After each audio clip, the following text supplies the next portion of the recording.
اور اب آپ براہ راست وہ روایتیں بیان کریں جو آپ کے ہاں بھی قابل قبول ہیں، اور یہ بتائیے کہ ان میں تو کہیں نہ کہیں ظہور مہدی کا ذکر آپ کے ہاں پہ پھر میں عرض کر دوں، نہیں محدثین کے نزدیک قابل قبول ہے. یعنی ابھی میں نے اپنی کوئی رائے نہیں دی، میں تو آپ کے سامنے علم کی پوری تاریخ رکھ رہا ہوں. اس علم میں کیا مسئلہ تھا، بات کہاں سے شروع ہوئی، اس کی پوری تاریخ میں اہل علم اس پر کیا رائے دیتے رہے. اور اہل علم سے میری مراد محدثین، ابھی میں باقی لوگوں کی بات نہیں کر رہا. یعنی میں آپ سے عرض کر دوں کہ اگر آپ باقی لوگوں کی بات کریں، نیچے سے اوپر تک جائیں، تو ہمارے ہاں علامہ اقبال نے اس کو مجوسی عقیدہ قرار دے کے ویسے ہی رد کر دیا. عبید اللہ سندھی صاحب نے اس کے اوپر سوالات اٹھا دیے. علامہ تمنا عمادی صاحب نے ایک پوری کتاب لکھ دی اور یہ بتا دیا کہ یہ بالکل ہی بےمانی عقیدہ ہے. ابن خلدون اس سے پہلے شدید تنقید اپنے مقدمے میں اس کے اوپر کر چکے ہیں. سید رشید رضا صاحب نے بے شمار سوالات اٹھا دیے. تو یہ تو علماء کے اس معاملے میں خیالات ہیں یا نقطہ نظر ہے. میں جو گزارش کر رہا ہوں یہ ہے کہ یہ جو کچھ میں نے بیان کیا ہے وہ ان علماء کی بھی کوئی بات ہی نہیں بیان کی کہ اہل علم کیا رائے رکھتے رہے ہیں. ابن خلدون کے مقدمے میں آپ دیکھیں تو انہوں نے تو کسی ایک چیز کو بھی ان میں سے قبول کرنے کے لیے آمادگی ظاہر نہیں کی.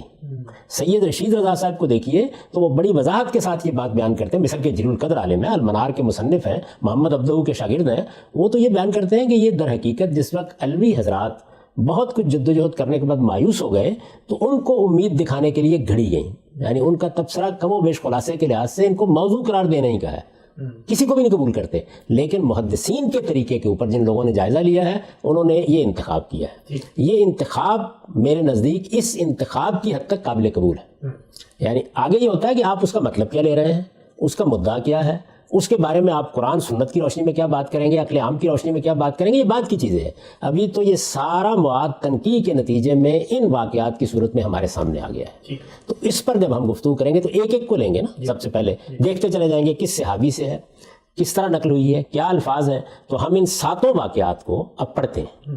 اجازت ہے اس بات یا باقی چیزیں ختم ہو گئی؟ اب میں آپ کے سامنے وہ خلاصہ رکھ دیتا ہوں. سب سے پہلی روایت ابو سعید خدری رضی اللہ عنہ سے، اس کے الفاظ میں پڑھ دیتا ہوں. قال قال رسول اللہ صلی اللہ علیہ وسلم یکون فی آخر الزمان خلیفۃ یقسم المال ولا یعدہ. وعنہ فی لفظ ان النبی صلی اللہ علیہ وسلم قال یکون بعدی خلیفۃ یحصل مال حسیہ ولا یعدہ عدا. وجاء فی طریق عنہ ان رسول اللہ صلی اللہ علیہ وسلم قال من خلفائکم خلیفۃ یحصل مال حسیہ لا یعدہ عددا.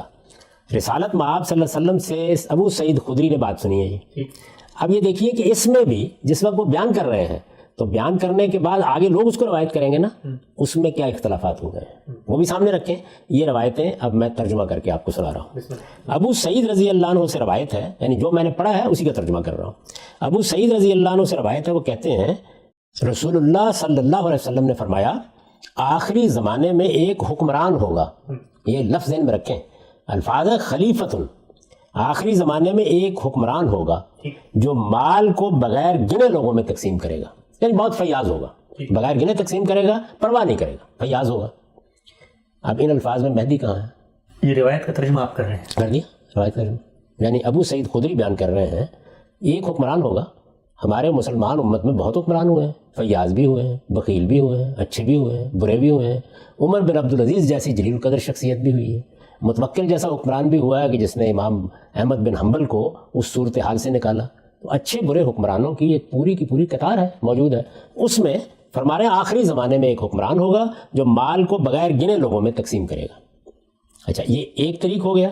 ایک دوسرے طریق میں ابو سعید رضی اللہ عنہ سے ایک طریق میں یہ الفاظ آئے ہیں، یعنی یہی بات وہ بیان کر رہے ہیں، الفاظ تبدیل ہو گئے. وہ دیکھیے کیا تبدیلی ہوئی. نبی صلی اللہ علیہ وسلم نے فرمایا میرے بعد ایک ایسا حکمران ہوگا. اب آخری زمانہ ختم ہو گیا. اچھا، پہلے تو تھا. وہی بات، وہی ابو سعید خدری وہی واقعہ بیان کر رہے ہیں. میرے بعد ایک ایسا حکمران ہوگا جو لوگوں کو خوب مال عطا کرے گا، اس کی گنتی نہیں کرے گا. وہی بات، الفاظ وہی ہیں، لیکن وہاں یہ تھا آخری زمانے میں، اس میں یہ ہے کہ میرے بعد. اور ایک طریق میں انہی سے آپ کے یہ الفاظ روایت ہوئے ہیں تمہارے حکمرانوں میں سے ایک حکمران ایسا ہوگا جو لوگوں کو خوب بھر بھر کر مال دے گا، اس کو شمار تک نہیں کرے گا. یہ ایک واقعہ میں نے آپ کے سامنے بیان کر دیا. اس میں مہدی کا کہیں ذکر؟ مجھے یہ بتائیے کہ اس میں مہدی کا کہاں ذکر ہے؟ اس میں جو تصورات لوگوں نے قائم کیا ان کا کہاں ذکر ہے؟ اچھا، اس طرح کا کوئی حکمران ہو جائے گا تو مجھے اس کا انکار کرنے کی کیا ضرورت ہے؟ یعنی یہ بات اگر رسالت مآب صلی اللہ علیہ وسلم نے فرمائی ہے اور آپ کی طرف اس کی نسبت صحیح ہے تو آ جائے ایسا ایک حکمران. اللہ کا شکر ہے، لیکن حکمران نے آنا ہے نا، یعنی کسی آسمانی شخصیت نے آنا ہے، کسی پر میں نے ایمان لانا ہے، کسی کی میں نے بات ماننی ہے. حکمران اچھے برے آتے رہتے ہیں. آپ دیکھیں کہ مغلوں کے اندر شاہ جہاں جیسا حکمران بھی آیا, اورنگزیب جیسا حکمران بھی آیا, شیر شاہ سوری جیسا حکمران بھی آ گیا, بہت غیر معمولی حکمران آتے رہے ہیں. تو چلیے ایک حکمران آخری زمانے میں آ گیا, رسول اللہ کے بعد آ گیا, جس حکمران کے بارے میں آپ فرماتے ہیں کہ مال بھر بھر کر دے گا. ٹھیک, تو یہ ہو گئی پہلی روایت. پہلی روایت, پہلا واقعہ. اس میں 3 طریق ہیں جو زیر بحث آ گئے. یہ وہ طریق بھی آپ سمجھ لیں گے. یعنی ابو سعید خدری رضی اللہ عنہ روایت کر رہے ہیں, ایک طریق میں یہ الفاظ ہے, دوسرے طریق میں یہ الفاظ ہے, تیسرے طریق میں یہ الفاظ ہے. ان کو منتخب کر لیا گیا ہے. تو میں یہ پوچھ رہا تھا کہ یہ پوری کی پوری بات کا انکار کرنے کی کیا وجہ ہے؟ اس میں مہدی کہاں ہے؟ اس میں وہ تصور کہاں ہے؟ ایک حکمران کے پیدا ہونے کی پیشین گوئی کی گئی ہے. یہ رسالت مآب صلی اللہ علیہ وسلم کی نسبت سے اگر صحیح ہے تو ایسا کوئی حکمران پیدا ہو جائے گا. اور ہو سکتا ہے کہ میں اوپر نگاہ ڈالوں, 12-13 صدیاں گزر گئی ہیں, تو میں کچھ حکمرانوں پر اس کا اطلاق بھی کر دوں. مثلا میں اگر اتنی ہی بات پڑھوں تو میری نگاہ فوراً عمر بن عبدالعزیز کی طرف جاتی. وہ ایسے ہی حکمران تھے, ایسی ہی ان کی شخصیت تھی, تو وہ آ گئے. اچھا, ہو سکتا ہے کوئی دوسرا آدمی کسی اور شخص پر اس کا اطلاق کر دے, لیکن اس میں مہدی کہاں ہے؟ اس پہلی روایت میں ایک بات کی مزید وضاحت کر دوں آگے چلنے سے پہلے. وہ یہ کہ اس میں کہا گیا میرے بعد ایک حکمران ہوگا یا آخری زمانے میں ایک حکمران ہوگا. تاریخ کا ایک طالب علم یہ پوچھے گا کہاں ہوگا, اس لیے کہ پہلے زمانے ہی میں بنو امیہ کی حکومت آہستہ آہستہ ختم ہو گئی. ایک صدی 125 میں غالباً ختم ہوئی ہے, 124 میں. اس کے بعد ایک حکومت مسلمانوں کی ہسپانیہ میں قائم ہو گئی, ایک عباسیوں کی قائم ہو گئی, اس کے بعد فاطمیوں کی قائم ہو گئی, اس کے بعد عثمانیوں کی خلافت قائم ہو گئی. اچھا, پھر مختلف جگہوں پر سلطانیاں قائم ہونے لگیں. یہ خوارزم شاہی ہیں, یہ سلجوقی ہیں, یہ مغل ہیں, یہ سب ہیں. کہاں ہوگا یہ حکمران؟ یہ بھی ایک سوال ہے. یعنی مسلمان کوئی ایک ہی جگہ تو نہیں ہے نا, دنیا بھر میں پھیل گئے, دنیا بھر میں پھیلے ہیں. اس کو ذہن میں رکھیے گا اس بات کو. اس کے بعد دوسری روایت ہے وہ ابی نضرہ کی ہے, یعنی اب یہ دوسرے صحابی آ گئے. ابو نضرہ کہتے ہیں, ان ابی نضرہ قالا کننا عند جابر ابن عبداللہ. یعنی صحابی کون سے ہیں؟ جابر بن عبداللہ ہیں. ابی نضرہ ان سے روایت کر رہے ہیں. تو وہ کہتے ہیں کننا عند جابر ابن عبداللہ فقال یوشک اہل العراق ان لا یشبع الیہم کفیز ولا درہم کننا من این ذاک قال من قبل العجم یمنعون ذلک ثم قال یوشک اہل الشام ان لا یشبع الیہم دینار ولا مد کننا من این ذاک قال من قبل الروم یمنعون ذاک ثم سکت حنیہ ثم قال قال رسول اللہ صلی اللہ علیہ وسلم یکون فی آخر امتی خلیفۃ یحصل مال حسیہ لا یودہ عددا. اب یہ دیکھیے ابو نضرہ سے روایت ہے, وہ کہتے ہیں کہ ہم جابر بن عبداللہ, دوسرے صحابی جابر بن عبداللہ ہیں معذرت کے ساتھ, ہم جابر بن عبداللہ, پہلے کون تھے؟ ابو سعید خدری.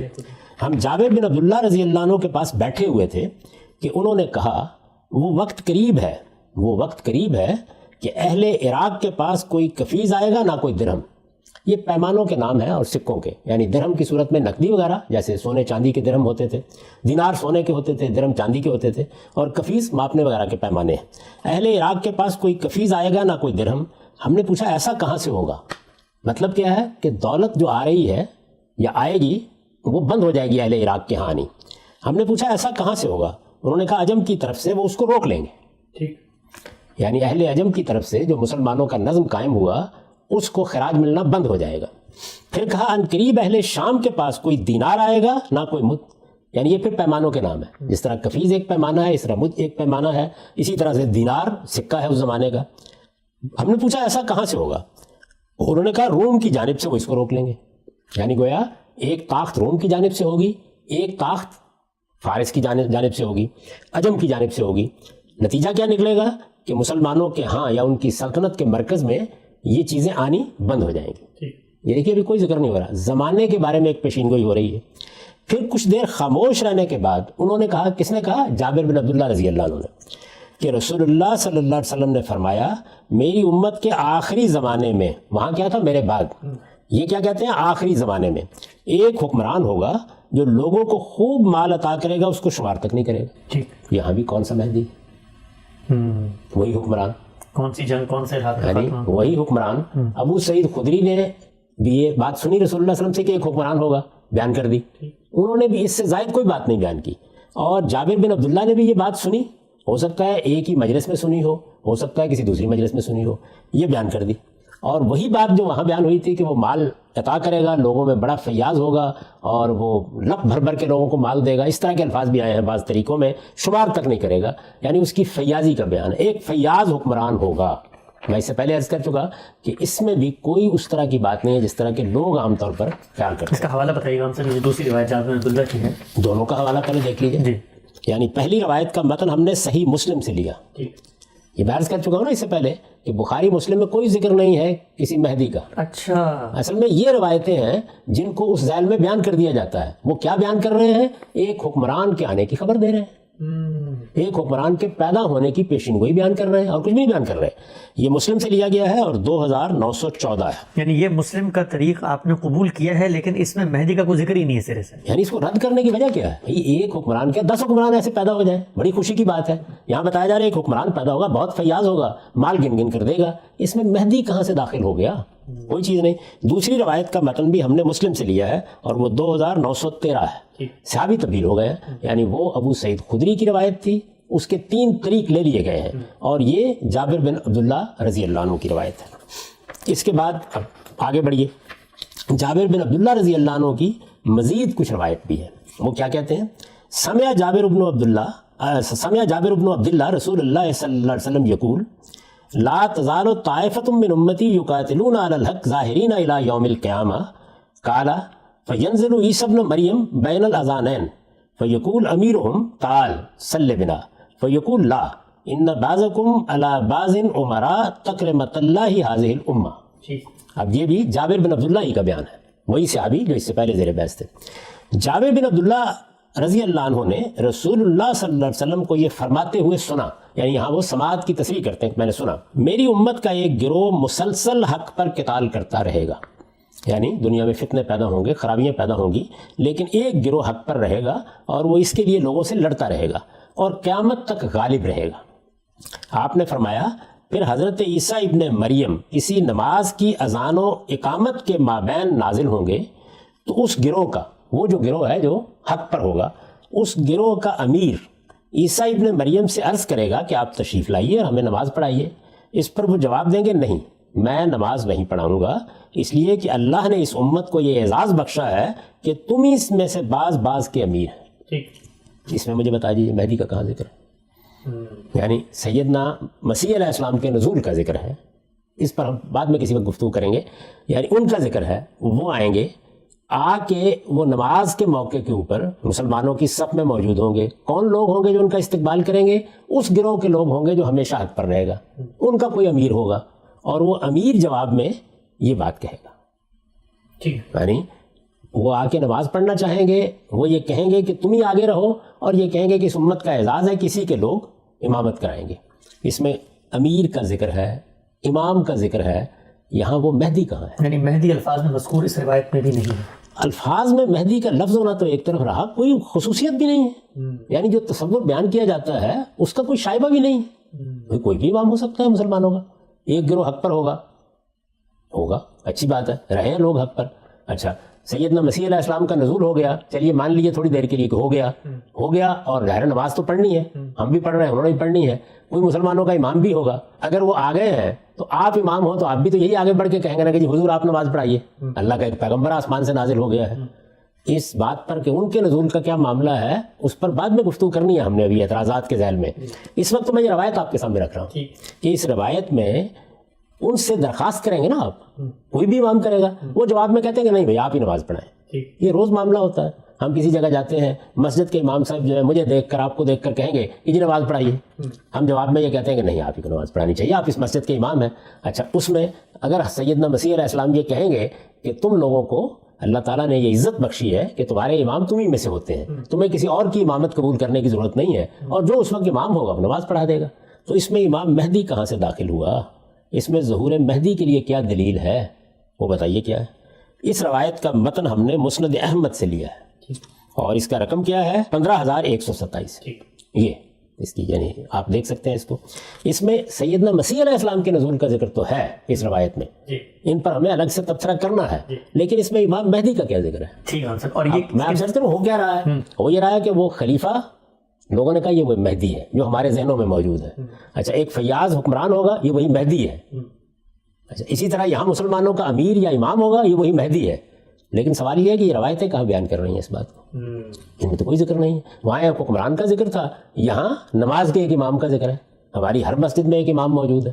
کوئی گروہ اگر حق پر ہے اور وہ مسلمانوں کے اندر حق کی دعوت دے رہا ہے تو ان کے یہاں بھی بہت سے ائمہ موجود ہوں گے. کتنی مسلمانوں میں تحریکیں ہیں, اخوان اٹھے ہیں, جماعت اسلامی اٹھی ہے, دیوبند موجود ہے, ان سب کے ائمہ موجود ہیں. کسی مسجد میں بھی تشریف لائیں گے اگر سیدنا مسیح علیہ السلام تو وہاں کوئی امام تو ہوگا. وہ امام مہدی کیسے ہو گیا, وہ اس تصور کے اندر کیسے ڈل گیا, یعنی ان میں کوئی ذکر اس جگہ بھی آپ کو نہیں ملے. ٹھیک ہو گیا, آگے چلتے ہیں. یہ ہو گئی تیسری جابر بن عبداللہ سے. سب سے پہلے ابو سعید خدری, پھر جابر بن عبداللہ, اور پھر دوبارہ جابر بن عبداللہ. اس کے بعد ابو ہریرہ رضی اللہ عنہ کی روایت ہے.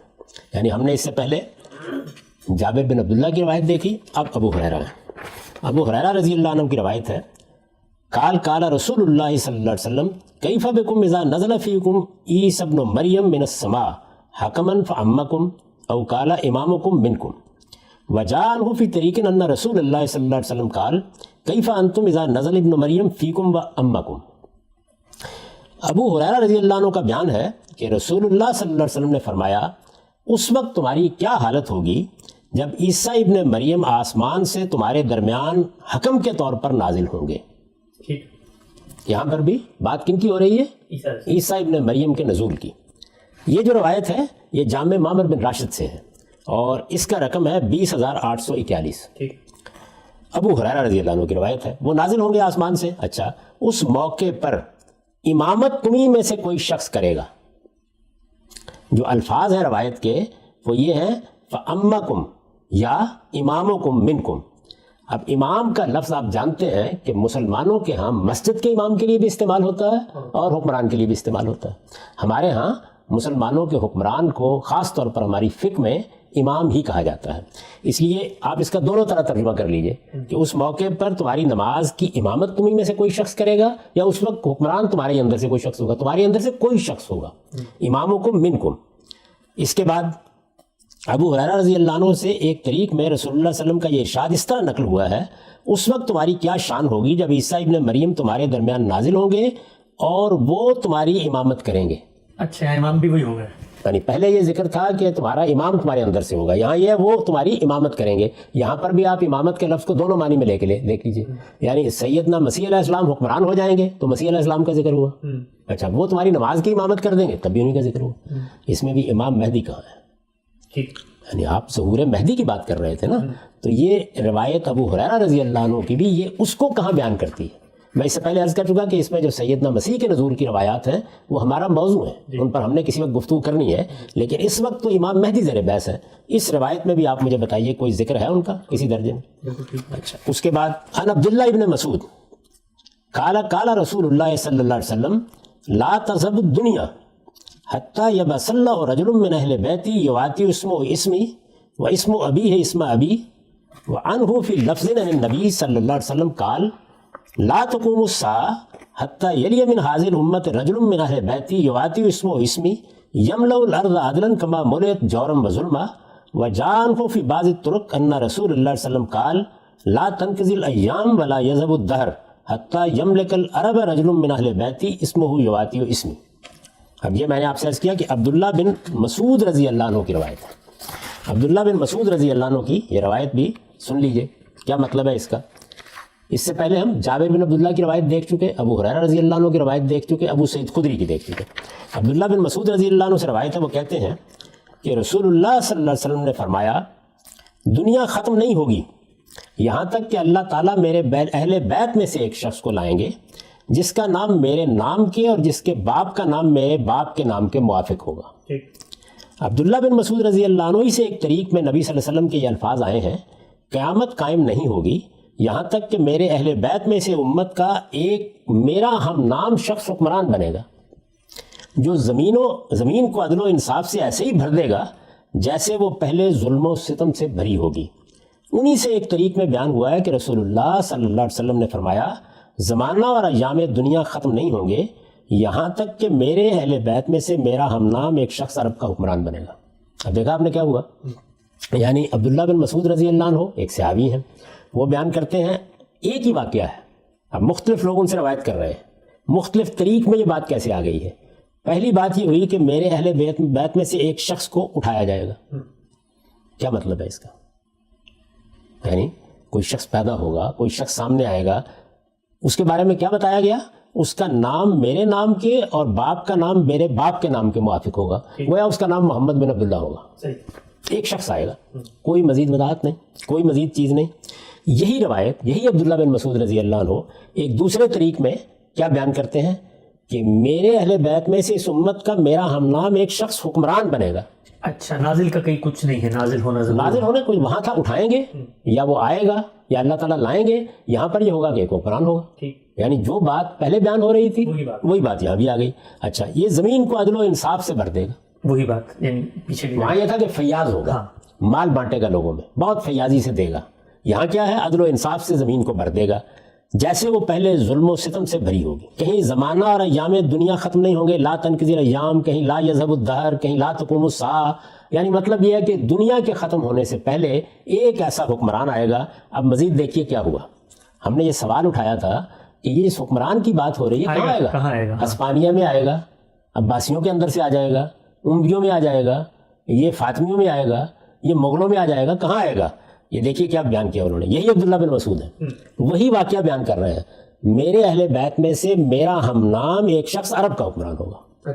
حتیٰ یملک العرب رجل من اہل بیتی اسمہ جواتی و اسمی. تو خلاصہ کیا نکلا کہ محمد بن عبداللہ نام کا ایک شخص عرب میں حکمران ہوگا، بہت فیاض ہوگا اور بہت عادل حکمران ہوگا. تو اس میں بھی کیا ہوا؟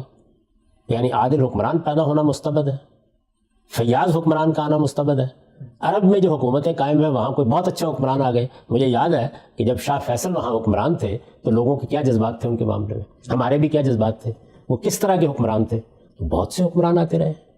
میں تاریخ میں سے آپ کو 10 مثالیں دے دیتا ہوں، لیکن چلیے بہت غیر معمولی طریقے پر محمد بن عبداللہ نام کا ایک حکمران ہو جائے گا. ابھی شاہ عبداللہ کی حکمرانی تھی، اس وقت شاہ سلیمان کی حکمرانی ہے. شاہ سلیمان کے صاحبزادے کا نام کیا ہے؟ محمد. تو محمد بن سلیمان ہوئے. تو اگر شاہ عبداللہ کا کوئی بیٹا کا حکمران بن گیا تو محمد بن عبداللہ ہو جائے گا. اچھا، یہاں تو اتنی بات. اور اس میں یہ بھی صراحت نہیں ہے کہ یہ نام مانے رکھا ہے، پبلک میں بھی یہی نام ہوگا کہ نہیں ہوگا، یہ تو واضح نہیں ہے. یہ تو ظاہر واضح نہیں، لیکن محمد بن عبداللہ کو نام مستبد ہے. اچھا، ایک دوسری بات ہے اس میں کہ وہ میرے اہل بیت میں سے ہوگا. چلیے یہ بھی مان لیا. آپ کو معلوم ہے کہ یہ سعودیوں سے پہلے یہاں پر ہاشمی خاندان کی حکمرانی تھی، جن کو شریف کہا جاتا تھا. ان میں سے کوئی ہو گیا، کل کو اور حکمران آ جاتا ہے. لیکن جو بات بیان کی گئی ہے وہ ہے کیا؟ یعنی رسالت میں آپ صلی اللہ علیہ وسلم کے خاندان کے لوگ اس وقت دنیا بھر میں موجود ہیں، ان کی حکومتیں بھی قائم ہوتی ہیں. اردن میں اس وقت ہاشمی خاندان کی حکومت ہے. عرب میں کل کو کوئی حکمران ایسا پیدا ہو جاتا ہے، یا کبھی ہوا اس سے پہلے، ہو سکتا ہے کہ بعض لوگ اسی پہ اطلاق کر ڈالیں. ایک حکمران ہوگا جو بڑا فیاض ہوگا، بڑا عادل ہوگا. فیاض حکمران، عادل حکمران. سیدنا عمر رضی اللہ عنہ عادل تھے، فیاض تھے. عمر بن عبدالعزیز عادل تھے، فیاض تھے. پھر وہ امام مہدی بن گئے.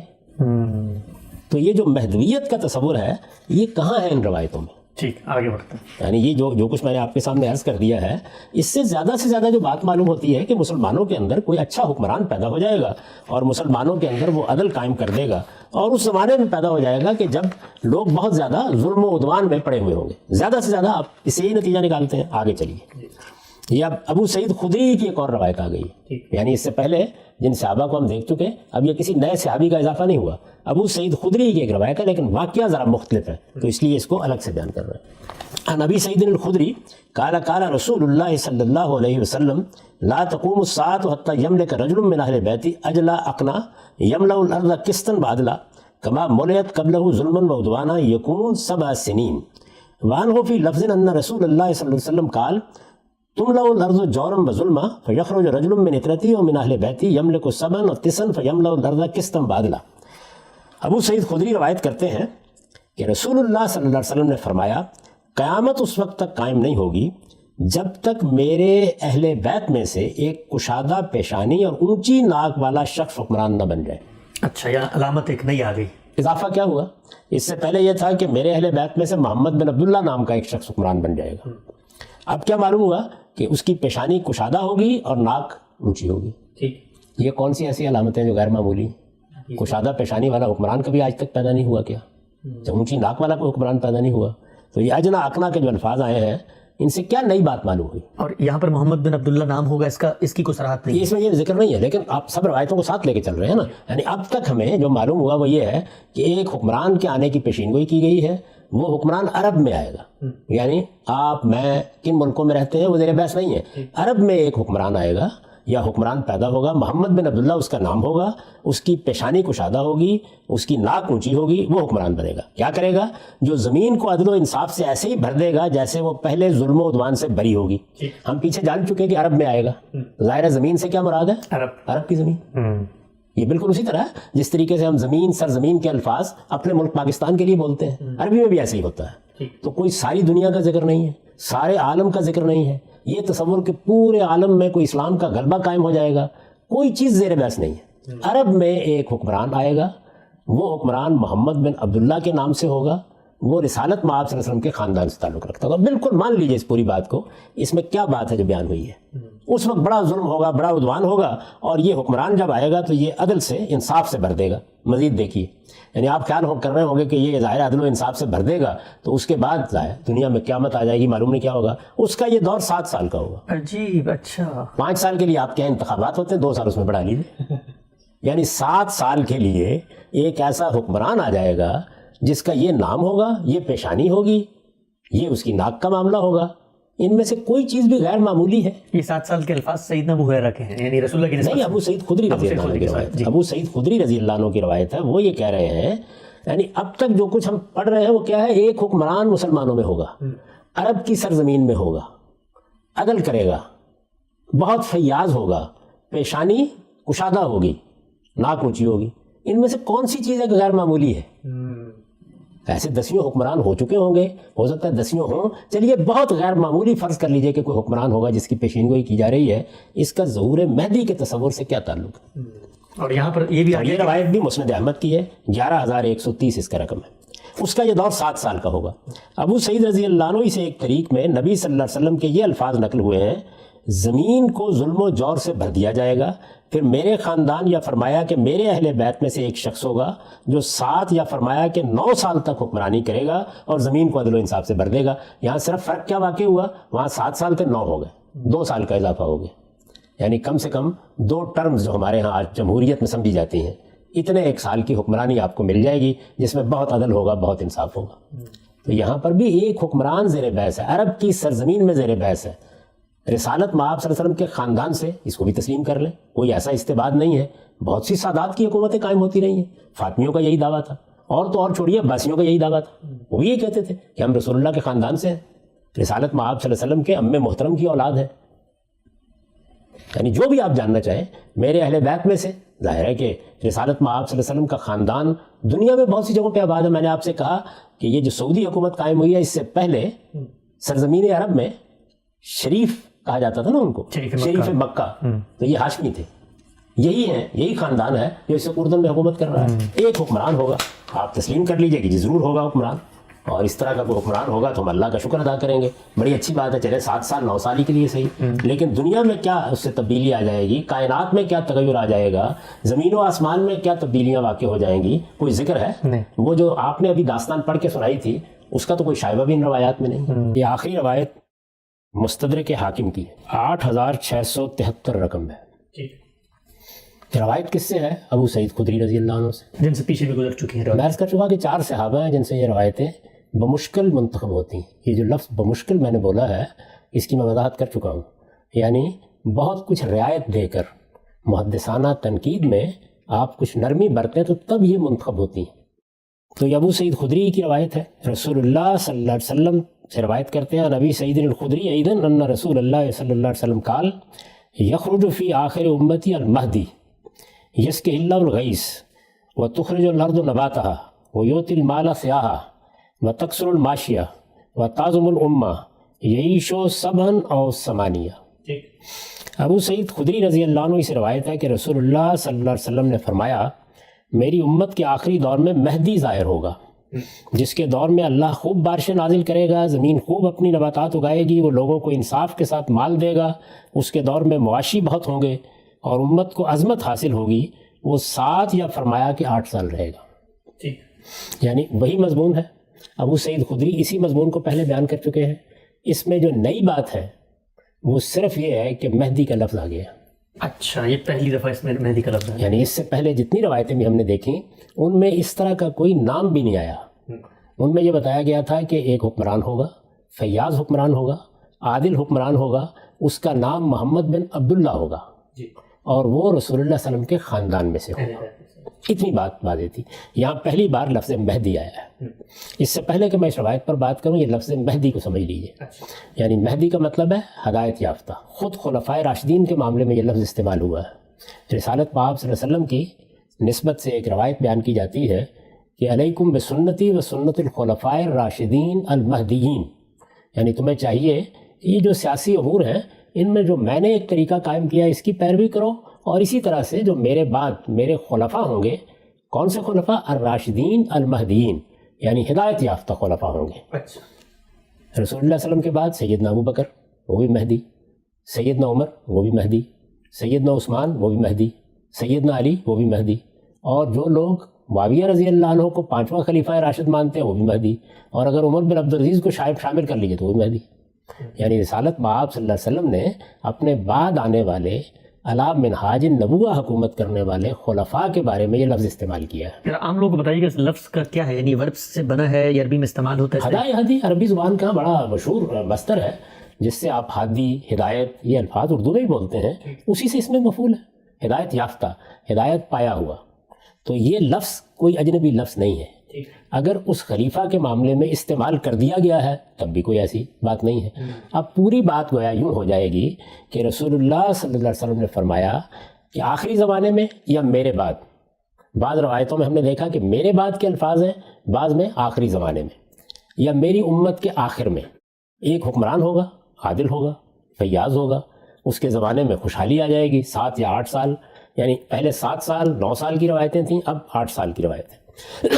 8 سال 9 سال 7 سال حکومت کرے گا، اور اس کا نام میرے نام کی طرح ہوگا، یعنی محمد.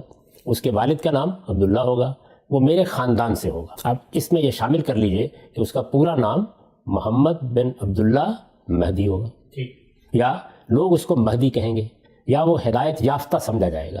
اس لیے کہ جب عدل قائم کرے گا، جب انصاف کا بول بالا ہوگا، جب لوگوں میں خوشحالی ہوگی، جب ظلم و جور کا خاتمہ کر دیا جائے، چلیے 7 سال کے لیے صحیح، 8 سال کے لیے صحیح، 9 سال کے لیے صحیح، تو اس کو مہدی کہنا چاہیے. میں آپ سے عرض کر چکا ہوں کہ اس سے پہلے ہم یہ جان گئے کہ رسالت مآب صلی اللہ علیہ وسلم نے اپنے بعد صحیح طریقے سے حکمرانی کرنے والے سب خلفاء کے لیے یہی لفظ استعمال کیے. تو مہدی کا کوئی خصوصی تصور، کسی خاص شخصیت کو اس سے مراد لینا، یہ بالکل بھی ضروری نہیں ہے.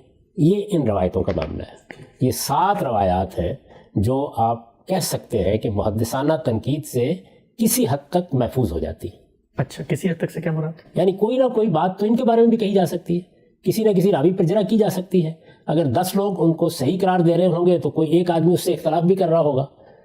یہ ساری باتیں ان کے بارے میں بھی کہی جا سکتی ہیں، لیکن آپ ان کو انتخاب کر سکتے ہیں. ان سے جو بات معلوم ہوتی ہے آپ فیصلہ کر لیجئے کہ اس کا کوئی تعلق اس تصور سے ہے جو ہمارے ہاں عام طور پر مہدی کے بارے میں بیان کیا جاتا ہے. میں یہ عرض کر چکا کہ یہ بات خود روایتوں کے اندر صراحت سے آ گئی ہے کہ یہ حکمران عرب میں ہوگا. یہ بات بھی میں عرض کر چکا کہ فی آخر الزماں کے الفاظ جس طریقے سے دنیا کے آخری وقت کے بارے میں آتے ہیں، اسی طریقے سے حدیثوں میں رسول اللہ کا جو زمانہ ہے، جس کو خیر القرون کہا ہے آپ نے، اس سے متعلق بھی آتے ہیں. تو دونوں امکانات ہو سکتے ہیں. یہ صاحب آ چکے، آئیں گے، اچھا آ جائیں، اس سے ہمارے ایمان میں، عقیدے میں، ہمارے دین میں کیا کمی بیشی ہوتی ہے، کیا اضافہ ہوتا ہے، کیا چیز ہے جو منوائی جا رہی ہے. ایک پیشین گوئی ہے. رسالت مآب صلی اللہ علیہ وسلم کی نسبت سے اگر یہ روایات سب کی سب مان لی جائے تو مجھے اس پہ کوئی اعتراض نہیں ہے، مان لیجئے. لیکن مان کر آپ کیا کہہ رہے ہیں؟ ایک حکمران کے پیدا ہونے کی پیشین گوئی بیان کر رہے ہیں. اچھا حکمران ہوگا، فیاض حکمران ہوگا، عادل حکمران ہوگا.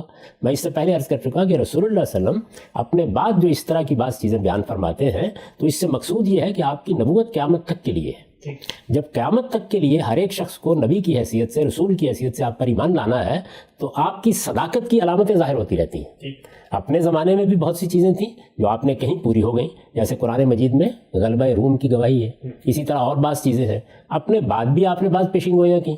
ایک پیشین گوئی کا ہم بار بار ذکر کرتے رہتے ہیں جو رسول اللہ صلی اللہ علیہ وسلم نے جبریل امین کے سوال کے جواب میں کی ہے کہ ایک وقت ایسا آئے گا قیامت سے پہلے کہ عرب کے یہ ننگے بدن، ننگے پاؤں پھرنے والے چرواہے عمارتوں کی بلندی میں ایک دوسرے سے مقابلہ کر رہے ہوں گے. یا انطلد الامۃ ربتہا، لونڈی اپنی مالکہ کو جن دے گی. میں نے اس کی تعبیر کی ہے کہ غلامی ختم ہو جائے گی. تو یہ چیزیں اس زمانے میں ہوئی ہیں، یہ ہم نے اپنی آنکھوں سے دیکھی ہیں. اس سے رسالت مآب صلی اللہ علیہ وسلم کی صداقت کا ایک نشان لوگوں کے سامنے ظاہر ہوتا ہے. اس طرح کا کوئی حکمران عرب میں پیدا ہو جائے گا تو وہ بھی صداقت کا ایک نشان ہوگا، بس اس کے سوا کچھ نہیں ہے. یہ بات کہ کسی کو اس پہ ایمان لانا ہے، وہ کوئی معمور من اللہ ہستی ہے، اس کو آسمان سے بھیجا جائے گا، اس کے نتیجے میں ساری دنیا میں اسلام کا غلبہ ہو جائے گا، ان روایتوں میں کس جگہ آپ نے اس کو دیکھا ہے؟ یعنی یہ پوری طرح واضح سمجھ لینا چاہیے، اس میں یہی کچھ ہے، یعنی اس سے زیادہ کچھ نہیں ہے۔ یہ پوری روایتیں میں نے آپ کے سامنے رکھ دی ہیں۔ اب اس کے بعد اگر آپ اجازت دیں تو چند معروضات مزید پیش کر دیں۔ ضرور۔ یہ جو آخری روایت ہے جس میں مہدی کا لفظ آ گیا ہے، میں نے عرض کر دیا کہ اسے کوئی خاص فرق نہیں پڑتا، خلفائے راشدین کو مہدیین کہا گیا ہے، سب کے سب مہدی ہیں۔ مزید عرض کر دوں کہ ہمارے ہاں مہدی نام کے جو بڑے لوگ ہوئے ہیں، اگر آپ زرکلی کی العلام میں سے ان کی فہرست نکال لیں تو آسانی سے 50-60 آپ گن سکتے ہیں پچھلے 1200 سال میں۔ حکمران بھی ہوئے ہیں، دانشور بھی ہوئے ہیں، بڑے علماء بھی ہوئے ہیں، اور وہ بھی ہوئے ہیں کہ جنہوں نے مہدی ہونے کا دعویٰ کیا ہے، جیسے مہدی سوڈانی۔ علامہ اقبال نے مہدی سوڈانی کے بارے میں کہا ہے نا کہ مہدی کے تخیل سے وطن کو زندہ کیا۔ یعنی یہ کیوں کہا؟ اس لیے کہ اس نے در حقیقت لوگوں کے اندر ایک بڑی غیر معمولی بیداری کی لہر پیدا کر دی تھی، مہدی کے تخیل سے کیا زندہ وطن کو۔ اسی طریقے سے ہمارے ہاں ہندوستان میں جون پوری صاحب ہے، یہ دیکھا ہوگا آپ نے کہ ان کا ذکر کیا ہے تذکرہ میں مولانا ابوالکلام آزاد نے، ان کے ہاں بھی مہدویت کا خیال رہا۔ تو بہت سے لوگ ہیں کہ جنہوں نے یہ لقب بھی اختیار کیا، جن کا نام بھی یہی تھا۔ خود عباسی خلفاء میں ایک بڑے خلیفہ مہدی، بلکہ بہت سے لوگ تو یہ کہتے ہیں کہ یہ بات اصل میں انہی کے زمانے میں زیادہ شہرت پا گئی۔ ابن خلدون کا اپنا رجحان یہی ہے، اس نے بیان بھی کیا اس کو۔ تو یہ میں آپ سے عرض کر رہا ہوں کہ اس سے بھی کوئی نادر بات نہیں، لیکن اس کو آپ تھوڑی دیر کے لیے ایک طرف رکھ دیجئے اور پھر یہ دیکھیے کہ خود اس روایت کا کیا حال ہے۔ یعنی یہ تو صحیح ہے کہ محدثانہ طریقے سے اس روایت کو آپ قبول کر لیں، میں نے عرض کیا قبول کر لیں، کوئی خاص فرق نہیں پڑتا، لفظ مہدی سے بھی کوئی خاص فرق نہیں پڑتا، لیکن روایت کہاں ہے؟ مستدرک حاکم میں ہے۔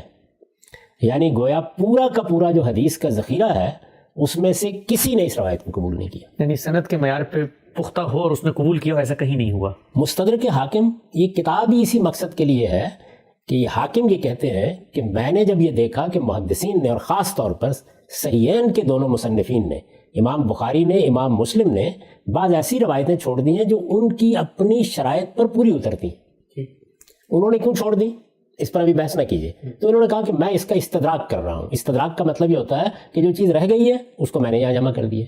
تو یہ اصل میں المستدرک علی الصحیحین ہے۔ یہ کب پیدا ہوئے؟ 321 میں، یعنی 4تھی صدی میں۔ کب دنیا سے رخصت ہوئے؟ 405 میں، یعنی 5ویں صدی کی ابتدا میں۔ یعنی رسول اللہ صلی اللہ علیہ وسلم کے دنیا سے رخصت ہونے کے 400 سال بعد یہ رخصت ہوئی۔ 400 سال بعد پیدا ہوئے، یعنی 321 میں پیدا ہوئے، تو گویا یوں سمجھ لیجیے کہ 4تھی صدی میں پیدا ہوئے، اور پھر اس کے بعد یہ پوری 4تھی صدی گزر گئی، اسی میں انہوں نے سب اپنا کام کیا ہے۔ 5ویں صدی کی ابتدا میں یہ دنیا سے رخصت ہو گئے۔ ان سے پہلے اگر حدیث کے آپ پورے ذخیرے پر نظر ڈالیں تو یہ لفظ مہدی کے ساتھ روایت نہ امام مالک کو میسر آ سکی، نہ بخاری و مسلم نے اس کو قبول کیا۔ صحیحین کی ایک حیثیت ہے نا ہمارے ہاں، کیوں نہیں قبول کیا؟ اچھا، اس کا بہت اطمینان سے لوگ جواب دے دیتے ہیں کہ صحیحین کے علاوہ بھی تو بہت سی کتابیں ہیں جس میں روایتیں ہیں، لیکن بہت روایتیں ہو سکتی ہیں، بہت قصے ہو سکتے ہیں، احکام کی بعض چیزیں بھی ہو سکتی ہیں۔ سوال یہ ہے کہ جو حیثیت آپ دے رہے ہیں اس بات کو، اس کو کیسے نظر انداز کیا جا سکتا ہے؟ یعنی آخری زمانے میں ایک معمور من اللہ ہستی ہوں گی، اللہ تعالیٰ مبعوث فرمائے گا، ایک ایسی شخصیت کو نکالے گا جس کے ذریعے سے یہ ہو جائے گا اور وہ ہو جائے گا۔ وہ ساری داستان آپ نے پڑھ کے سنا دی تھی۔ یہ سب کچھ کو کیسے نظر انداز کیا جا سکتا ہے؟ اگر چھوڑ دیا تو کیوں چھوڑ دیا؟ یہ سوال ہوگا نا۔ تو یہ مستدرک حاکم کی روایت ہے، اور مصادر حدیث میں اس متن کا تنہا طریق یہی ہے، یعنی کسی اور محدث نے اس کو لیا ہی نہیں سرے سے۔ بعض اور روایتوں میں یہ لفظ آیا ہے مہدی کا، میں اس روایت کے بارے میں بات کر رہا ہوں۔ یعنی ابو سعید خدری ہیں، ابو سعید خدری ان 4 صحابہ میں سے ہیں جن کا ہم ذکر کر رہے ہیں۔ ان کے بعض اور طریق بھی ہیں۔ اب میں آپ کو ایک دلچسپ بات بتاتا ہوں کہ صورتحال کیا ہوتی ہے، بعض اوقات الفاظ کیسے آ جاتے ہیں۔ یہ عبداللہ اعظمی صاحب ہے، میں نے آپ سے عرض کر دیا کہ یہ میرے نقطہ نظر کے کوئی شخص نہیں ہے، یا مدرسہ فراہی کے کوئی عالم نہیں ہے، بلکہ جو ہمارا قدیم محدثین کا طریقہ ہے اسی کے حاملین میں سے ہیں، اور انہوں نے بڑا غیر معمولی کام یہ دور حاضر میں کیا ہے۔ اس میں دیکھیے جابر بن عبداللہ کی ایک روایت لائے ہیں۔ جابر بن عبداللہ کی یہی روایت، بین یہی روایت امام مسلم نے بھی نقل کی ہے کتاب الایمان میں۔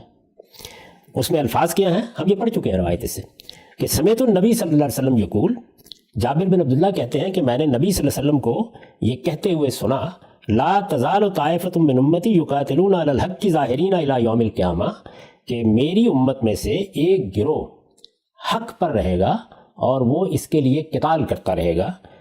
پھر فرمایا ینزل عیسیٰ ابن مریم علیہ السلام، عیسیٰ ابن مریم نازل ہوں گے، فیقول امیرہم، تو ان کا امیر یعنی مسلمانوں کا امیر یا اس گروہ کا امیر جو حق پر رہیں گے ان سے کہے گا تعال صلی لنا، آئیے ہمیں نماز پڑھائیے۔ فیقول لا، وہ یہ کہیں گے نہیں، ان بعضکم علی بعض امراء، تم میں سے بعض بعض کے امراء ہیں، یعنی وہی ان پر حکومت کریں گے۔ تکرمت اللہ حاضر الامہ، اس امت کو اللہ تعالیٰ نے یہ عزت بخشی ہے کہ اس کے ائمہ انہی میں سے ہوتے ہیں۔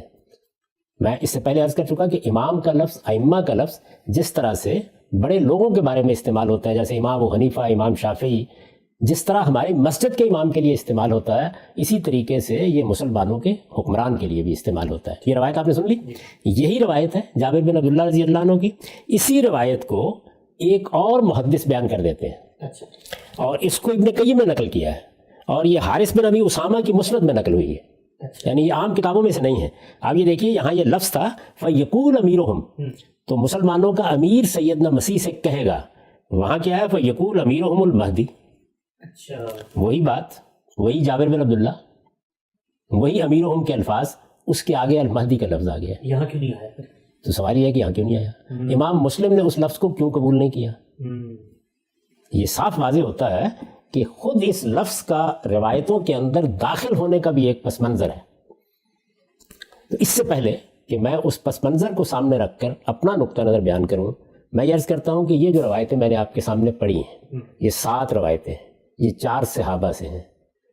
انہی طرق سے عبداللہ اعظمی صاحب نے جو انتخاب کیا ہے وہ میں نے بتا دیا کہ اس کو آپ دیکھ لیں، ان میں کوئی نیا مضمون نہیں ہے، یہی باتیں جو ان میں بیان ہوئی ہیں، صرف یہ ہے کہ یہی مضمون جو آپ کے سامنے رکھ دیے گئے ہیں یہ 2 اور صحابہ سے بھی انہوں نے روایت کی ہے، مختصر جملوں کی صورت میں، ایک سیدنا علی سے اور ایک سیدہ ام سلمہ سے، یعنی وہاں صحابہ 6 ہو گئے ہیں، روایات 14 کی تعداد میں ہو گئی ہیں، یہ 7 ہیں، مضمون یہی ہیں سارے کے سارے، یہی باتیں ہیں جو آپ کے سامنے رکھ دی گئی ہیں، بیان کی گئی ہیں، کوئی نئی چیز نہیں ہے۔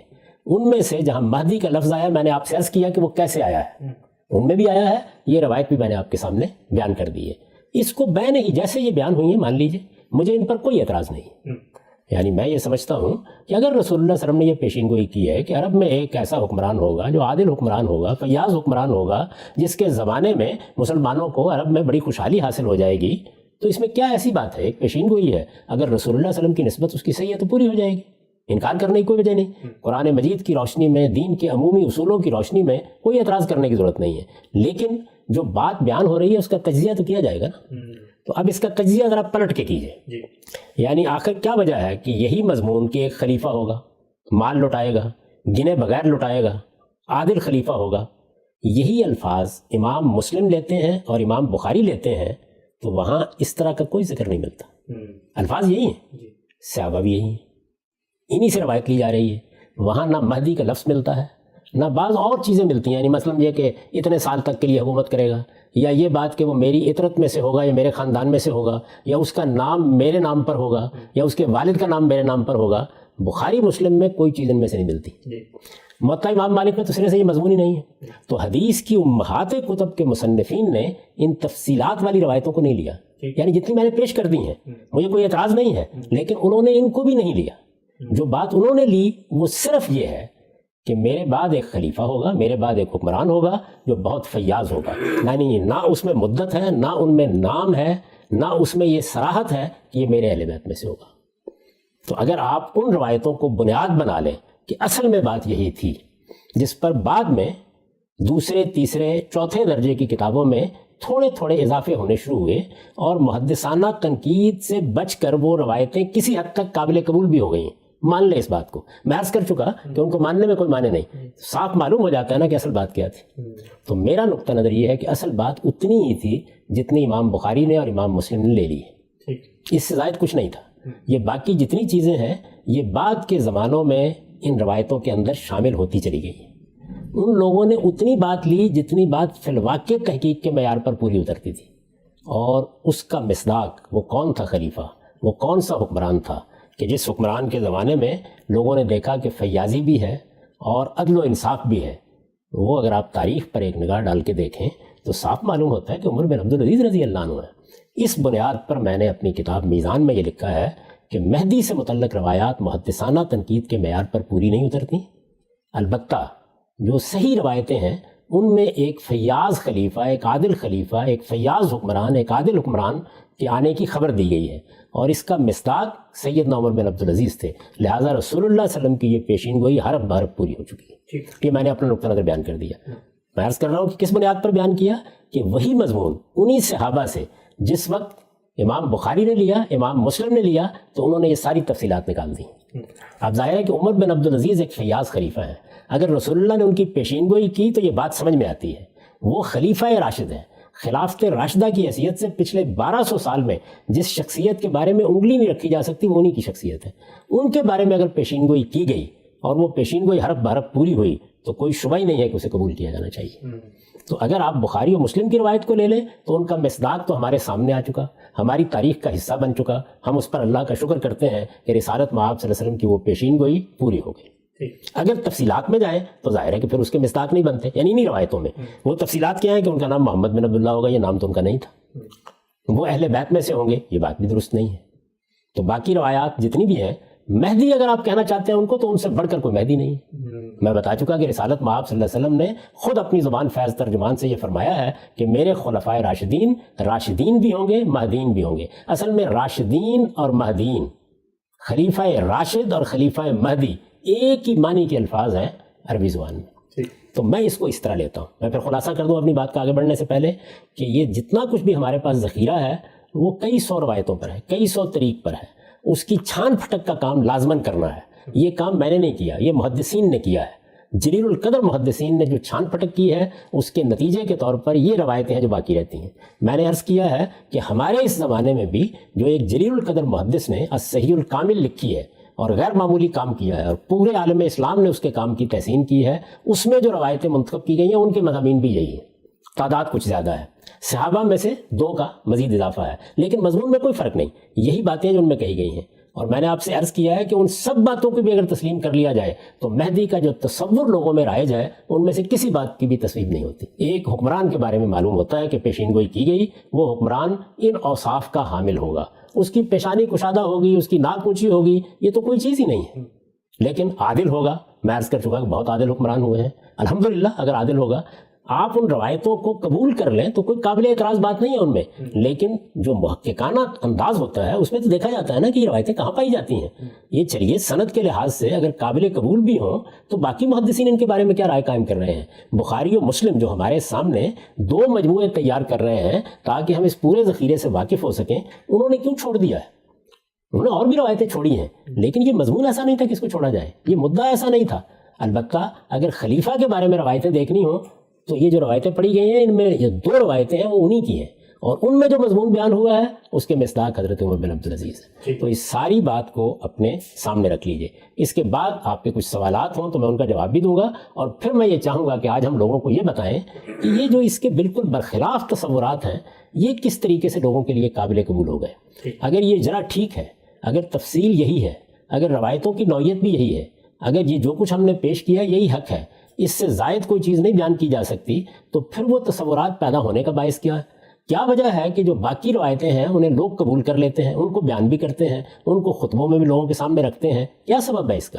یعنی یہ 2 الگ الگ ذہن کیوں پیدا ہو جاتے ہیں؟ ایک محققانہ ذہن اسی ترتیب سے چلے گا کہ یہ سارا ذخیرہ پڑا ہوا ہے، ہم نے اس کی چھان پھٹک کی، اس کی چھان پھٹک کا کام تمام محدثین نے کیا ہے، یہ کچھ انتخاب ہوتا ہے، ان میں یہ مضمون ہے، وہ مضمون ہم نے لوگوں کے سامنے رکھ دیا، اس مضمون میں بھی مزید انتخاب کیا جائے تو بخاری و مسلم کی روایتیں یہ ہیں، اور اگر ان کو سمجھا جائے تو اس کا مصداق عمر بن عبدالعزیز بالکل نمایاں ہو کر تاریخ میں ہمارے سامنے آ جاتے ہیں۔ ایک ذہن یہ ہے۔ وہ دوسرا ذہن جو لوگوں کے سامنے آتا ہے، جو ان کو ایک دوسری تصویر دیتا ہے، جس میں بہت سے قصے، بہت سی کہانیاں بیان کی جاتی ہیں، ان روایتوں کو بھی بیان کیا جاتا ہے جن پر تنقید ہو چکی، جو موضوع قرار پا چکی، جو لوگوں کے ہاں قابل قبول نہیں ہوگی، لوگوں سے مراد محدثین کے ہاں قابل قبول نہیں ہو سکیں۔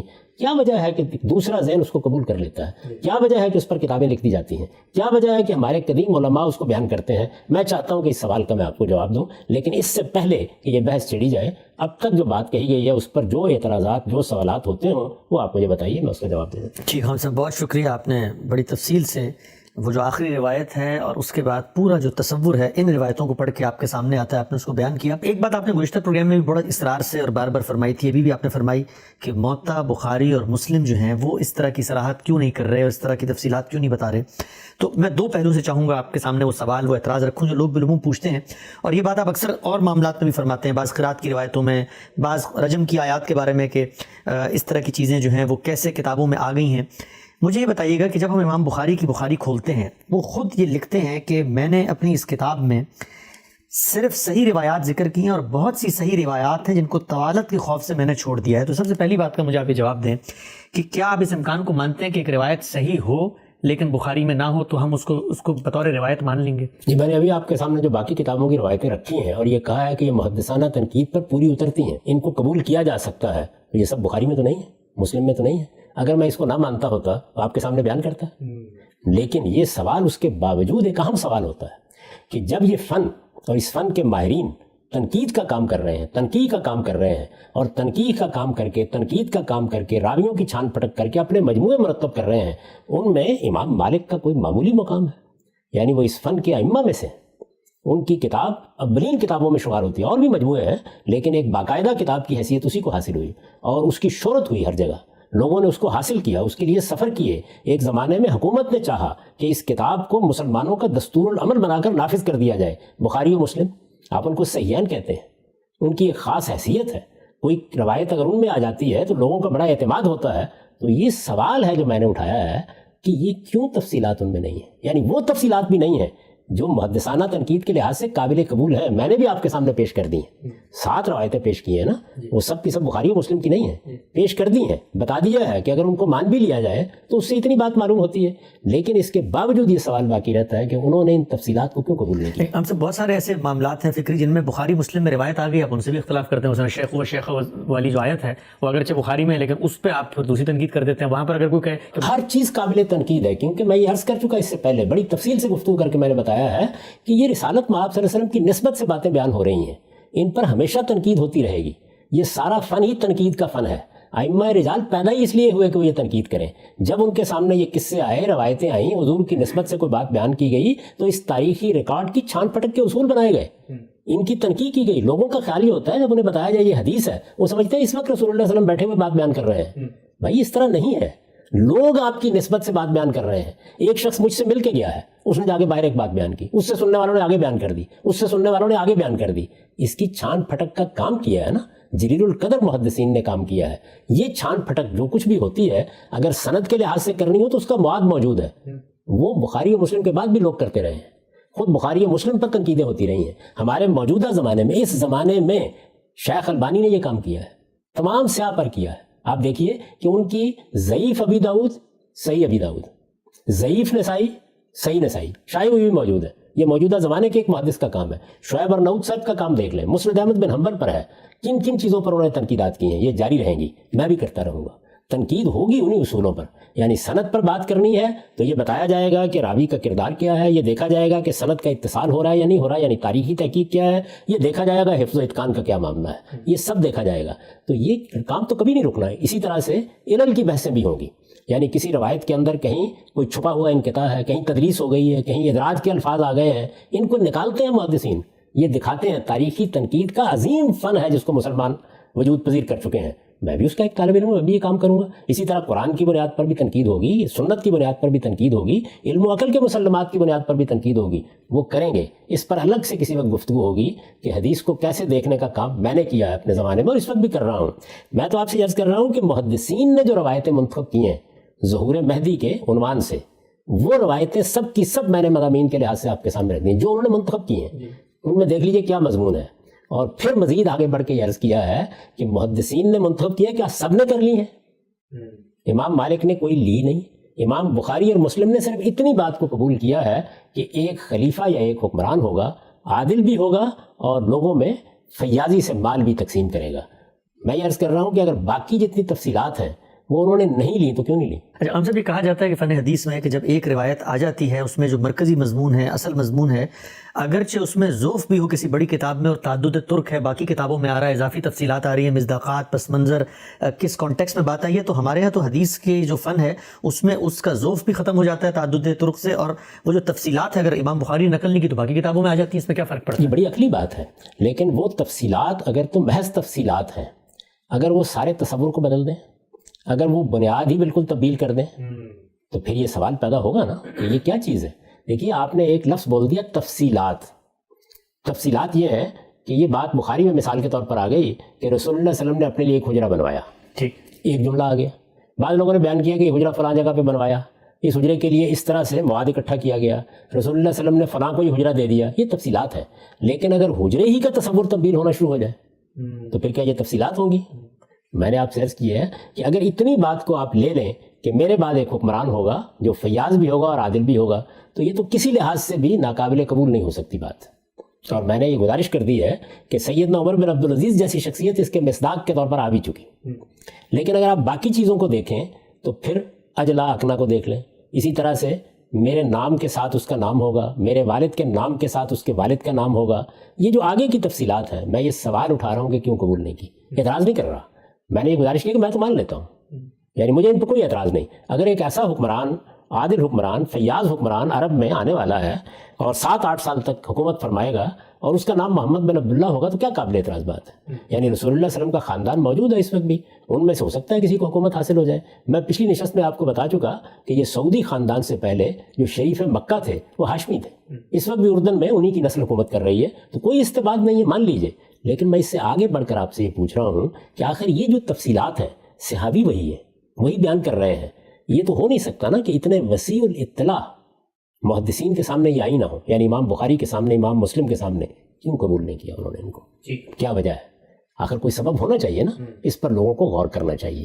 مجھے اعتراض نہیں ہے، پوری کی پوری بات پر کوئی اعتراض نہیں ہے. ان کا نام محمد بن عبداللہ ہوگا، وہ رسالت مآب صلی اللہ علیہ وسلم کے خاندان سے ہوں گے، ان کا پورا نام محمد بن عبداللہ مہدی ہوگا، یا مہدی ان کا لقب ہوگا، یا ان کو لوگ ہدایت یافتہ ہونے کی وجہ سے مہدی کہیں گے.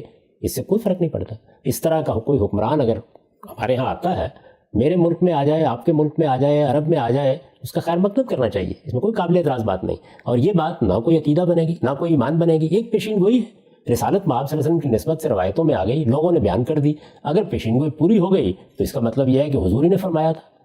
اگر نہ ہوئی تو اس کا مطلب کیا ہوگا؟ اس کا مطلب یہ ہے کہ لوگوں نے روایت کو آپ کی نسبت دینے میں غلطی کر دی ہے. میں جس طرح ان روایات کو دیکھ رہا ہوں، میں نے یہ عرض کر دیا کہ میرے نزدیک تو یہ پیشین گوئی حرف برف پوری ہو چکی ہے. یعنی جتنی بات بخاری و مسلم میں ہے اس کے مصداق کی حیثیت سے سیدنا عمر بن عبدالعزیز آ چکے، اور رسالت مآب صلی اللہ علیہ وسلم کی بات ان کے حق میں پوری ہو گئی. تو یہ چیزوں کو دیکھنے کے مختلف انداز ہو سکتے ہیں. لیکن میں نے تو آپ کی خدمت میں عرض کیا کہ آپ اس کو بین ہی جو کچھ بیان کیا ہے، 7 کی 7 روایتیں چاروں صحابہ نے جو بیان کیا ہے بین ہی قبول کر لیجئے. تو ہوا کیا اس کے نتیجے میں؟ یعنی کیا ظہور مہدی کا وہ تصور ثابت ہو گیا جو لوگ بیان کرتے ہیں؟ ان میں سے کوئی چیز بھی نہیں ہے. یہ روایتیں ان تمام تصورات سے بالکل خالی ہیں. ٹھیک. اچھا، ہم سب کہا یہ جاتا ہے کہ ایک روایت میرے سامنے ہے جس میں رسالت مآب صلی اللہ علیہ وسلم کی نسبت سے فرمایا کہ بلا شبہ اللہ تعالیٰ اس امت کے لیے ہر صدی میں ایسے شخص کو مبعوث فرمائیں گے جو امت کے دینی معاملات کو اثر و نو قائم اور مضبوط کرے گا. یہ جو تجدید دین اور مجدد کا تصور ہے، سوال یہ کیا جاتا ہے کہ رسالت مآب صلی اللہ علیہ وسلم ایک اور پیشن گوئی الگ سے فرما رہے ہیں، اور وہ بتا رہے ہیں کہ غیبی نظام ہے اللہ تعالیٰ کا جو ہر وقت دنیا کو اور دین کو اور جو معاملات ہیں ان کو ٹھیک کرنے کے لیے مستقل جاری ہے. تو اگر یہ نظام موجود ہے جس کی رسول اللہ صلی اللہ علیہ وسلم توصیف فرما رہے ہیں، تو پھر عقلی طور پہ یہ ماننے میں جو باقی کا قصہ کہانی ہے، چلیں آپ کی ان روایتوں میں وہ ثابت نہیں ہوتا ہوگا، لیکن اگر کوئی شخص آ جاتا ہے اور وہ مجدد ہے اور اس نے یہ کام کرنا ہے، تو عقلی طور پہ تو کوئی اس میں استفادہ نہیں. یہ اس میں باطنی نظام، اللہ تعالیٰ کا نظام، یہ کہاں ہے اس روایت میں؟ یعنی اتنی بات، یہ جو روایت ہے اس پر بھی بہت کچھ تنقیدات ہیں. لیکن چلیے مان لیجئے اس کے مضمون کو، تو اس میں کیا کہا گیا ہے کہ ہر صدی میں ایسے لوگ پیدا ہوتے رہیں گے جو اللہ کے دین کو زندہ کرتے رہیں گے. اس طرح کے سب علماء جتنے بھی دین کو زندہ کرتے ہیں، صحیح بات آپ کو بتاتے ہیں، تحقیق کر کے یہ بتاتے ہیں کہ کیا غلطی ہو گئی، سب کے سب اسی کے مصداق ہے. تو اس میں کیا نئی بات ہے؟ اس میں کس حکمران کا ذکر ہے؟ اور اس روایت کا اس حکمران سے کیا تعلق ہے؟ یہاں ہے خلیفہ، حکمران، یملک العرب، یہ کہا گیا ہے. وہاں ایک بالکل دوسری بات کہی گئی ہے، اور اس دوسری بات کو تو بالکل عقلی لحاظ سے بھی ماننا چاہیے. ہم دیکھتے ہیں اس پچھلے 1200 سال میں ہر دور میں ایسے لوگ پیدا ہو جاتے ہیں کہ جو دین کی تجدید کرتے ہیں. تجدید دین، یہ ہمارے ہاں ایک اصطلاح بنی ہے، اس پر لوگوں نے کتابیں لکھی ہیں. ہمارے زمانے کے جلیل القدر عالم مولانا سید ابواللہ صاحب مودودی کی کتاب کا عنوان ہے تجدید و احیاء دین، یعنی یہ ایک پورا عمل ہے، اور ظاہر ہے کہ یہ ضرورت ہے۔ رسالت میں آپ صلی اللہ علیہ وسلم نے ہم کو قرآن دیا، سنت دی، یہ روایات کا ذخیرہ آپ کی نسبت سے ہمارے سامنے آ گیا، اس کے نتیجے میں دینی تصورات پیدا ہوتے ہیں، لوگوں میں غلطیاں بھی آ جاتی ہیں، ان کی تجدید کرنا، اصلاح کرنا، ان کو درست کرنا، یہ علماء کا کام ہے، اور ان میں بعض ایسے جلیل القدر لوگ پیدا ہوتے رہتے ہیں۔ میں تو اس زمانے میں 10 گنوا دیتا ہوں آپ کو، ہر دور میں ایسے لوگ پیدا ہوتے ہیں، تو اس روایت کا اس سے کیا تعلق ہے؟ ٹھیک، اچھا صاحب، کہا جاتا ہے کہ یہ جو تصور مطلب اصرار کیا جاتا ہے کہ اگر یہ جو پورا نظام فکر ہے ظہور مہدی کا، اس کو ٹریس کر کے بتائیں، تو کاؤنٹر سوال یہ کیا جاتا ہے کہ چلیں قرآن مجید میں اس طرح بیان نہیں ہوا، روایتوں میں بھی نہیں ہوا، تو پھر آپ ہی بتائیں کہ قرآن مجید میں جو اس کے کچھ بلو پرنٹس ملتے ہیں ہمیں کہ اللہ تعالیٰ نے کہا ہے کہ یکون الدین کلہ للہ، کے دین پورا کا پورا اللہ کے لیے ہو جائے گا، تو وہ تو اب تک ہوا نہیں، تو وہ مہدی علیہ السلام آئیں گے، وہی تو کریں گے، اگر وہ اللہ کے لیے نہیں ہوگا تو پھر کون کرے گا؟ میں قرآن مجید کے ان مقامات پر پچھلے 35-40 سال سے دسیوں گفتگویں کر کے بتا چکا ہوں کہ ان آیتوں کا کوئی تعلق ہمارے زمانے سے نہیں ہے۔ رسول اللہ صلی اللہ علیہ وسلم اللہ کے آخری پیغمبر تھے، رسالت کے منصب پر فائز تھے۔ جب اللہ تعالیٰ کسی رسول کو بھیجتا ہے تو وہ اپنے مخاطبین کے لیے خدا کی عدالت بن کر آتا ہے، یہ اس عدالت کا بیان ہے، اور اس کے نتیجے میں یہ لازم ہو گیا تھا کہ سرزمین عرب میں دین کا غلبہ قائم ہو جائے۔ یہی وہ مضمون ہے جو اس آیت میں بیان ہوا کہ هو الذی ارسل رسولہ بالہدی والدین الحق لیظہرہ علی الدین کلہ، وہ سرزمین عرب ہے، اس کے بارے میں پیشین گوئی کی گئی۔ رسالت میں آپ صلی اللہ علیہ وسلم کے دنیا سے رخصت ہونے سے پہلے وہ حرب بھر پوری ہو گئی، یکون دین کلہ للہ ہو گیا، اس کے بعد اب کس چیز کا انتظار کرنا ہے؟ یعنی دیکھا آپ نے کہ ایک شخصیت نے دعوت پیش کی، یہ کہا کہ میں اللہ کا رسول ہوں، کوئی حیثیت دنیوی لحاظ سے نہیں تھی، وہ بڑوں میں سے نہیں تھے۔ خود یہ اعتراض کیا گیا کہ لولا نزل ھذا القرآن علی رجل من القریتین عظیم، یہ طائف کے اور مکے کا کوئی بڑا آدمی کیوں نہیں جس کا انتخاب کیا گیا؟ لیکن اس سب کے باوجود جب یہ کہا گیا کہ یہ خدا کے پیغمبر کی حیثیت سے آئے ہیں، اس سرزمین پر دین کا غلبہ قائم کر کے جائیں گے، وہ قائم کر دیا، اب کس چیز کا انتظار کر رہے ہیں؟ وہ ایک بڑی نشانی بن گئی اللہ تعالیٰ کی۔ تو ان آیتوں میں یہ بات بیان ہوئی ہے، اس کا اس سے کیا تعلق ہے؟ آپ نکالیے سورہ انفال کو دیکھیے، اس میں کیا کہا گیا ہے؟ اس میں مشرکین عرب کے مقابلے میں صحابہ سے کہا گیا ہے کہ جنگ کرنے کے لیے اٹھو، اور اس جنگ کا یہ نتیجہ نکلے گا کہ اس سرزمین میں دین کا غلبہ قائم ہو جائے گا۔ یہ بات ہے جو اس میں بیان کی گئی ہے، اس کا اس زمانے سے کیا تعلق ہے؟ ٹھیک، اچھا ہم سب آخر کی طرف ہم بڑھتے ہیں، ہمارا وقت بھی یہاں پہ کافی آگے بڑھ رہا ہے۔ بخاری مسلم کا آپ نے ذکر کیا، ان میں جو روایتیں ہیں اس میں مہدی کا لفظ نہیں ہے، امیرہم کا لفظ ہے۔ بخاری کی جتنی شروحات دیکھیں، بخاری پر کام کرنے والے جتنے لوگوں کو دیکھیں، سب یہ فرماتے ہیں کہ امیرہم سے مراد امام مہدی ہیں۔ آپ اہل سنت کی کتابیں اٹھائیں، عقائد کی کتابیں اٹھائیں، باقی ان کے نظریات کو دیکھیں، تمام علماء 1400 سال سے متفق علیہ اجماعی روایت ہے جس میں یہ کہا جا رہا ہے کہ قیامت سے پہلے ظہور مہدی ہوگا، مسیح علیہ السلام موجود ہوں گے، انہی کی حکمرانی ہوگی، انہی کی امامت میں نماز پڑھی جائے گی، یہی ہیں جو نجات دلائیں گے۔ سوال میرا آپ سے یہ ہے، یہ روایتیں جو آپ نے پچھلے 2-3 قسطوں میں پڑھ کے سنائی، ہو سکتا ہے ٹھیک ہو، سب کچھ جو آپ فرما رہے ہیں ٹھیک ہو سکتا ہے ٹھیک ہو، نہیں، محدثین کہتے ہیں کہ یہ قابل قبول ہیں۔ میں نے یہ کہا میرے نزدیک بھی یہ قابل قبول ہو سکتی ہیں، یعنی ان میں ہو سکتا ہے کہ اب سوال نہیں جو رہا۔ تصور آپ بیان کر رہے ہیں، جو تصور ان روایتوں سے آپ نے اخذ کیا، وہ میں کہتا ہوں کہ مکمل طور پہ عملی طور پہ اللہ کے نزدیک ہو سکتا ہے ٹھیک ہو۔ تو پھر یہ بتائیں، اس سوال کا مجھے آپ جواب دیں کہ یہ کیسے ہو سکتا ہے کہ اتنی بڑی تعداد ہمارے علماء اکرام کی، اربوں کی تعداد میں آج مسلمان ہیں، کسی سے آپ پوچھیں وہ یہی کہے گا کہ جی مہدی علیہ السلام نے تو آنا ہے۔ ہمارے ایک پوری روایت ہے اہل تشیعوں کی، ان کے تو یہ عقائد کے اندر شامل ہے کہ یہ آئیں گے، اس کے بعد فیصلے ہوں گے۔ خود اہل سنت کے علماء، رشید احمد گنگوہی کو پڑھیں، انور شاہ کشمیری کو پڑھیں، سب یہ کہتے ہیں کہ یہ آئیں گے، فیصلہ کریں گے۔ تو پھر یہ تصور پھر کیسے پیدا ہو گیا؟ میں نے خود پیشکش کی ہے کہ میں اس پر گفتگو کروں گا اور آپ کو یہ بتاؤں گا، لیکن ایک چھوٹی سی بات کی مزید وضاحت کر دوں۔ یہ عقائد کی کون سی کتابیں ہیں جن میں ان کا ذکر ہے؟ یعنی ہمارے ہاں عقائد نسوی ہے، عقیدہ تحاویہ ہے، ذرا نکال کے دکھائیے مجھے کہاں ذکر ہے۔ یعنی اہل سنت کے عقائد میں یہ شامل نہیں ہے؟ یہ جو کتابیں ہیں یہ اہل سنت کی عقائد کی ہیں یا کسی اور کے عقائد کی؟ نزول مسیح کا ذکر ہے لیکن اس کا کوئی ذکر نہیں ہے، تو اس وجہ سے ایسا بھی نہیں ہے۔ یعنی ظاہر ہے کہ سب سے پہلی جو جامع ترین کتاب ہے وہ تو عقیدہ تحاویہ ہی ہے نا، دیکھ لیں، اس میں مجھے کہیں دکھا دیں۔ تو اس لیے یہ باتیں ایسے علی الاطلاق نہیں ہیں جس طرح کے لوگ بیان کرتے ہیں۔ بعد میں بعض عقائد کی کتابوں میں ضرور ذکر آ گیا ہے، لیکن ان دونوں بڑی کتابوں میں تو کوئی ذکر نہیں ہے اس کا۔ تو اس لیے میرے نزدیک معاملے کی نوعیت وہ نہیں ہے، اور اگر ہو بھی تو کیا ذکر ہوگا؟ یہی ذکر ہوگا کہ ایک حکمران آئے گا، اس کا نام مہدی۔ اس سے زائد آپ کیا کہہ سکتے ہیں؟